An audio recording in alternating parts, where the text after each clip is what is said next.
Twitch is about a boy called Twitch who is a passionate bird watcher. And the story starts right at the end of the summer term, just before the summer holidays. Now, Twitch has got this great plan for his summer. He's built this incredible den in his local nature reserve, Aves Wood.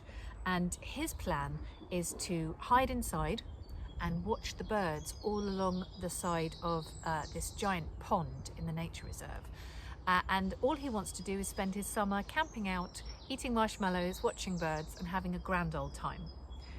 However, unfortunately for Twitch, the night before the summer holidays, an escaped convict comes to Aves Wood.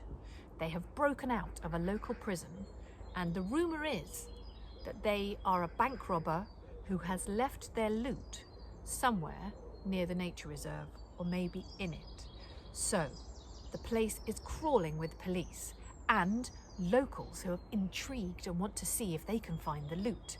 There's a lot of fuss and bother, and all of this noise and human beings means that it's no good for bird spotting. So Twitch sets about trying to work out what's going on. There are lots of mysterious happenings in the woods, and he becomes embroiled in the adventure of trying to capture the escaped convict. And this is when his bird spotting plans and his knowledge of birds comes in handy. I met a lot of bird watchers when I was taking my Beetle books around schools. I met loads of children who loved to look at birds. And when they talked about their hobby, they would tell me that they had binoculars and that they always carried a notebook and a pen, and they always wore camouflage, and that they would sit still for long periods of time watching birds silently. They were patient, observant, binoculars, notepad, and I thought bird watchers would make excellent detectives. These are all the skills that a detective needs to have. They need to be really observant. They have to notice everything. They have to be able to note it all down in their notebook. They need binoculars for spying out clues. They need to be able to disguise themselves and camouflage themselves. And I thought a bird watcher would make a very interesting detective. So that's why I created one. I think the most exciting bird that I've seen is probably the kingfisher. I was up near Hebden Bridge on holiday with my children, and we went to a nature reserve called Cromwell Bottom, which is actually the nature reserve that Aves Wood is based on. And Cromwell Bottom has kingfishers. And so I would go out every day looking for them, and I didn't see them. But one morning I got up extra early and went out for a run. And a lovely chap who was walking his dog told me that if I stood on the middle of the bridge across the river and just stayed still and watched, that I would see one.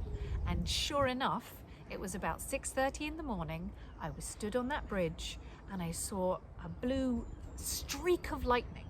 It was amazing. I thought for a minute that my eyes were playing tricks on me, that maybe I hadn't seen it. And then I watched and I saw another one, and then I saw it land, and I realized what I was seeing was kingfishers fishing, and I was absolutely blown away. It was a magical moment. I felt completely elated, my spirit soared, and I felt so lucky to have seen them. They're such incredible creatures. And you forget sometimes in your normal day that such amazing animals live on this planet, and it was a really special day and a feeling that I will remember forever. But also on that holiday I saw my first grey heron, and he was a very charismatic chap. Both these birds of course have found their way into the pages of Twitch, but the most magical moment definitely was when I saw that first kingfisher. It was incredible. If you want to start bird watching, you actually don't need anything. All you need to do is find a really lovely spot that's close by where you live and listen first for bird song, and then see if you can identify it. Now, when you identify birds, I've learned that there's a few different ways that you do it, but their song is a really important one. So you don't even need to see a bird to be able to identify it. And there are lots of great videos on YouTube that will play the bird songs to you so that you can learn them. I'm still learning. But if you want to get really into the hobby, it's quite useful to have a pair of binoculars, because that will help you see a bird that's up in the treetop up close, and then you'll know exactly what you're seeing. It's quite fun when you start recognizing birds quickly, and it takes a bit of time at first. It doesn't come immediately, but really all you need to do is get outdoors and look. I bet without much trouble you'll be able to see a robin, or a blue tit, or a crow, or a pigeon. And these are all interesting birds.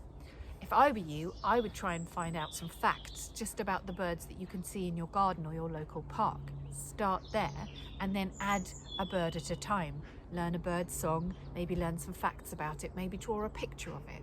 And the more birds that you know, that you have information about in your head, the more easily you'll spot them in the real world. And then just walking to school will become so much more exciting, because you'll spot a bird and you'll say, oh look, it's a sparrow, or oh look, it's a starling. And these moments are delightful, and they can make the whole day better. If you're interested in becoming a bird watcher, check out twitchersclub.com. On our website, you'll find lots of wonderful videos and information about the characters and the birds that you'll meet in the pages of this exciting book. But you'll also find lots of great activities and top tips on getting started as a bird watcher.